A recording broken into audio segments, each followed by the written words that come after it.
Okay, so now that BlizzCon 2015, the dust has settled, what I thought I'd do is a top 10 of all the Legion features that were announced at BlizzCon. Now, there are a lot of features, some good, some bad, but there's been plenty of good features.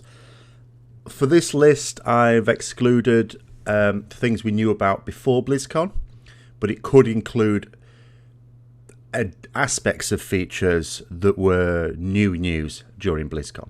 Okay, so without further ado, in position number 10, quest lines that lead to dungeons. Now, this hasn't been done for a while.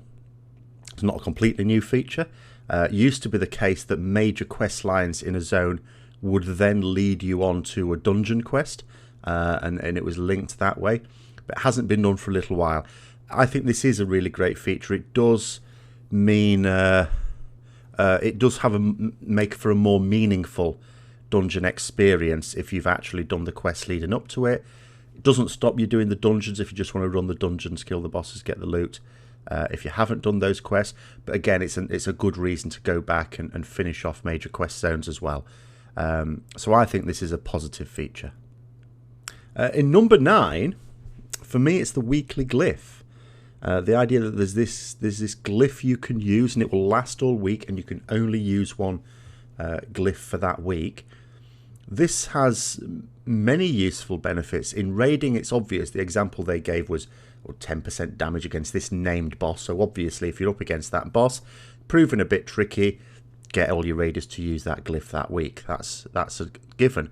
But there's so many other things that could be done with this as well.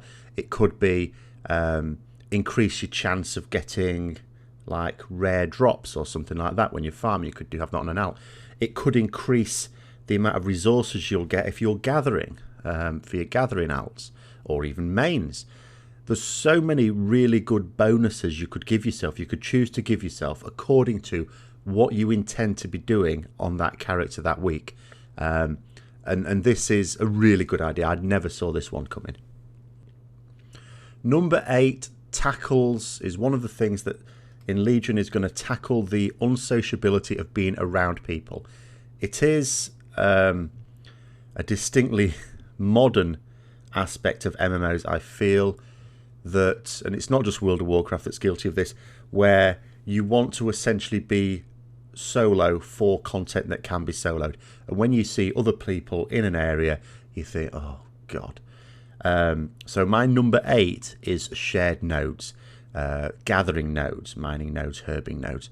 This will be absolutely brilliant. For those who don't know how this works, it means that, let's say you're fighting some mobs to get to a mining node. Someone else comes along and takes the mining node. Ordinarily you think, you bugger. But that will no longer be the case. Yes, they can come along and take the node and off they go, but it will still be there for you. It's like personal for everyone in the area. If you're grouping with other people as well, there's no rolling to see who'll get the node. You can all take it. This is an excellent feature. Number 7 is a bit of a quality of life thing, and it's that glyphs, largely glyphs as we know them, are going. Major glyphs, certainly. It was just another thing to have to switch out between fights, especially when you're raiding. For some classes, there wasn't even very much choice in it. For other classes, there was, but it's just a pain that we can do without. Customization is enough. There is enough customization in the talents and with the traits on our artifacts. Again, in Legion, there will be enough there. We don't really need major glyphs. So this is an absence of a feature that I'm putting for number 7, but I think will be a good quality of life. Lack of feature. Unfeature. Number 6, and I was a little surprised when I was compiling my list that I didn't place this higher, but it just goes to show how many really good features are coming out in Legion and how optimistic I am for the expansion. This is something, one of the first sort of general vlogging videos I did was on this, asking for this and why can't we have this. And it is effectively not having to choose which specs you have, which 2 specs you have, but having access to all of them and being able to switch through all of them as and when required, of course outside of combat. So this is my number 6, the fact that we will no longer have to pick 2 specializations, that we have all the specializations available to our class, which means we can be encouraged to play the different ones and become proficient in all those specs as well. as long as we can keep up with our artifacts. Number 5 is something I have specifically asked for, and it's another one that improves the social aspect of being out in the world. With this feature, we will no longer be dismayed at other people being in the area. We will no longer see them as competition, and that is effective open tag, or open tap as they call it. So we've already had this in Warlords on unique quest mobs, the idea that if someone gets to it first, as long as you hit it, you will still get the credit for it. This can now apply to all mobs, which is really good. Up to a certain amount, it's like the first 3 or 4 people that hit it will get the credit for it, but that's enough in most cases. In most cases, you don't have like 20 people trying to hit the same mob. You might have had that in the old days when we didn't have open tag on unique mobs, but now that's absolutely fine. You've got like even 3 or 4 people competing with you is enough to put a damper on your questing. That will now longer be the case. In fact, you'll even cooperate. There'll be no more standing back or going the other way because they've obviously got the mobs in that area. Now you will no longer see people as competition in the area, unless of course they're the other faction. Number 4, and would you believe it, something else I sort of wanted. Granted, they're doing it in a slightly different way to the way I intended, but nonetheless it serves the same purpose, and that is zone scaling to match the player. So we can explore again. We can go to the Broken Isle. We can do our starter bit there. I mean, the start is predetermined and the end is predetermined. We've got to go to the Tomb of Sargeras to start with. We've got to finish up with Suramar. We can't just go straight to that. But all the other zones, we can do in whatever order we like. We can pick and choose. We can hop back and forth between them. And the quests we do and the mobs we attack and even the dungeons we do will all give us an appropriate amount of experience for our level. You can group up with people of different levels as well and still do the same content. Doesn't matter what that content is. Each of you will still get the right amount of experience for your personal level. This, I imagine, is technologically fairly challenging, but they've obviously been able to pull it off, and my hat's off to them. I just hope it works. But this is definitely a really good feature that just allows you to cut loose in the new zones instead of sticking to this linear path. Okay, so onto the big boys now, and number 3, and something I particularly enjoy in the game, profession advancement. Quests, proper quests attached to professions. We've had in the past like a quest to be able to do this thing, like in Wrath we had quests to be able to make the better quality gems. But actual proper quests and content to be able to learn how to craft items is absolutely brilliant instead of just going to a trainer. The fact that you can put extra time into professions to become better at them, so you can craft it with fewer resources, craft it more quickly. All of these things make it so that you can actually treat professions as a part of the game.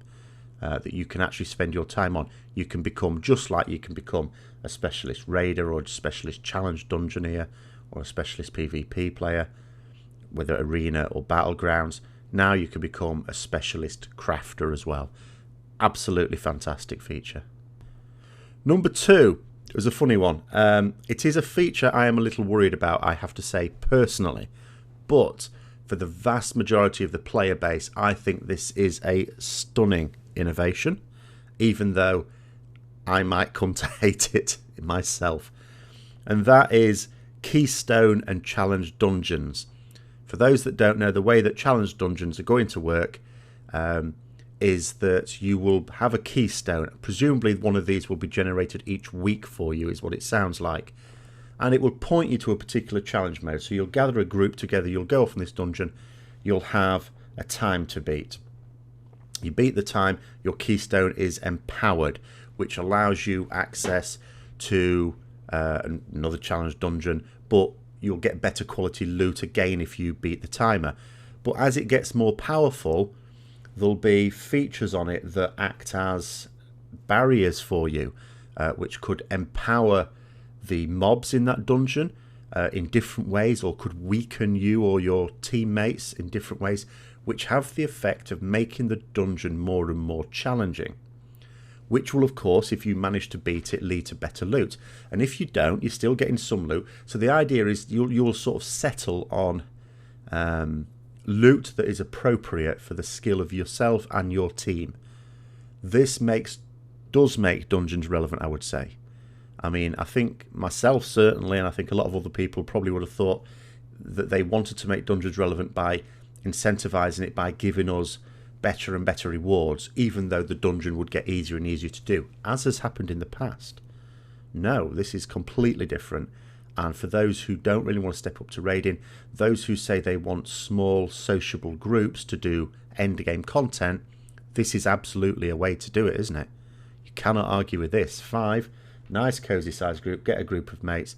If you're not into the raiding scene, you can do it whenever you want, whenever the 5 of you are about.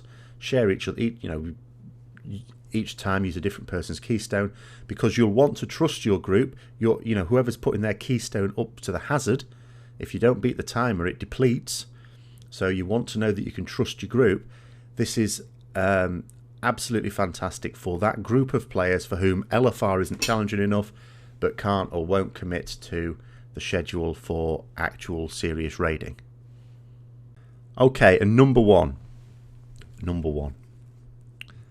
For me, it's a bit like if you were to ask me, I'll build it up here, build it up.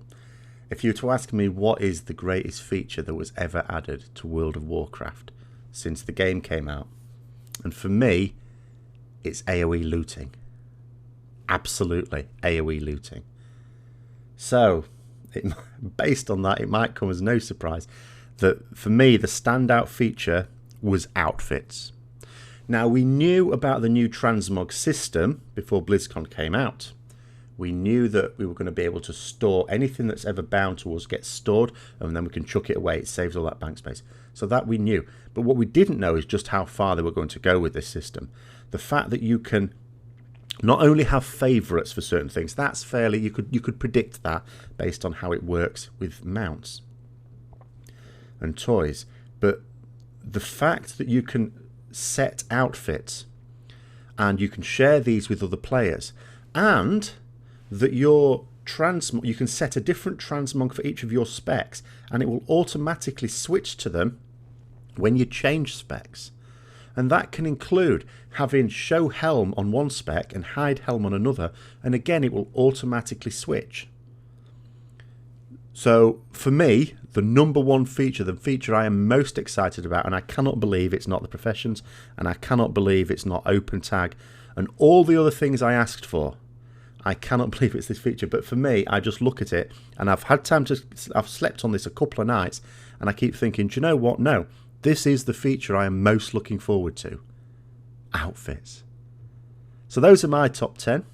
Comments below if there's any other features that were announced that you thought should have been in there, or if you'd put things in a different order. But until then, I'll see you later.